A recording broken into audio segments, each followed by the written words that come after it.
শোনো বোন, এবার ভোট মানে ভয় না, এবার ভোট শুধু জয় না, এবার ভোট মানে শপথ, জুলাইয়ের সনদে হ্যাঁ বলো, জুলাইয়ের শপথে হ্যাঁ বলো জনতার ক্ষমতায়। হ্যাঁ মানে আলো, হ্যাঁ মানে মুক্তি, হ্যাঁ মানে নতুন রাষ্ট্রের নীতি। ভয় আর মিথ্যা যাবে হারিয়ে, রাস্তায় উঠুক সবার কণ্ঠে।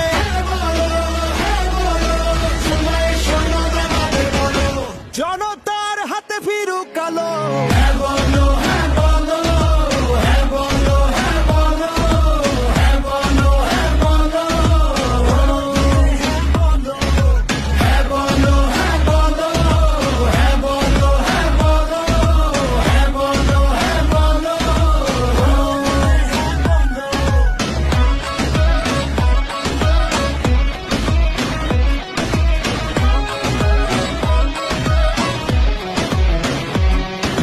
হ্যাঁ মানে প্রধানমন্ত্রী দুইবারের বেশি নয়, হ্যাঁ মানে সংবিধানের হবে না নাই ছাড়। জনতার অর্জন, তোমার আমার গর্জন, বৃথা যেতে দেব না, ভয়ে সন্ত্রাস যাবে হারিয়ে। বেশি শক্তিকে পায়ে মারিয়ে সিনা টান করে পথ চালা।